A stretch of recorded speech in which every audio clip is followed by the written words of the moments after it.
तमिलनाडु में जो डीएमके कहती है कि हमारा कुछ लेना देना नहीं था, हमारा कुछ पता ही नहीं था कि हो क्या रहा है। डीएमके इसमें शामिल था, कमरे के अंदर बात हो रही थी, कमरे में समझौता भी हुआ। पंडित नेहरू ने कहा कि भाई अक्षय चिन्ह क्या है, अक्षय चिन्ह में कोई रहता नहीं।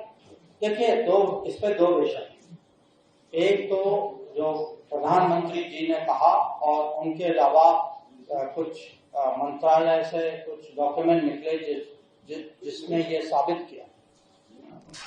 हम पब्लिक को समझाना चाहते हैं कि आजकल जो तमिलनाडु में जो डीएमके कहती है कि हमारा कुछ लेना देना नहीं था, हमारा कुछ पता ही नहीं था कि हो क्या रहा है, और हम जो है पूरी जिम्मेदारी जो है केंद्र सरकार पे डालते हैं।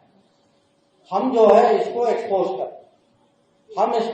कर रहे हैं कि शुरू से डीएमके इसमें शामिल था, कमरे के अंदर बात हो रही थी, कमरे में समझौता भी हुआ।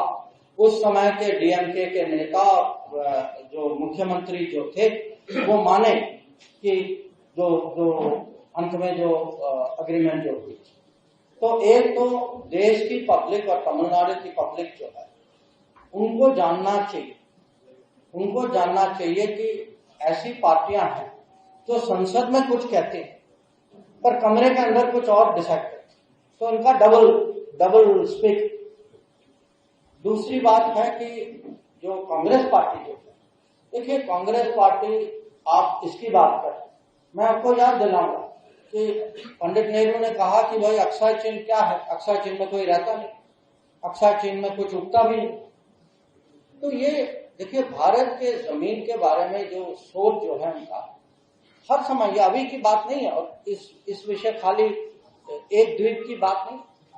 अगर 38,000 किलोमीटर अक्षय चिन्ह और बाकी क्षेत्रों में चीन ने कब्जा किया और हमने उसकी तैयारी नहीं की, 62 के बाद भी तैयारी नहीं की, तो जमीन के बारे में उनके मन में कहीं ये आश्चर्य की बात है कि भारत के जमीन के बारे में उनका कोई जुड़ाव नहीं।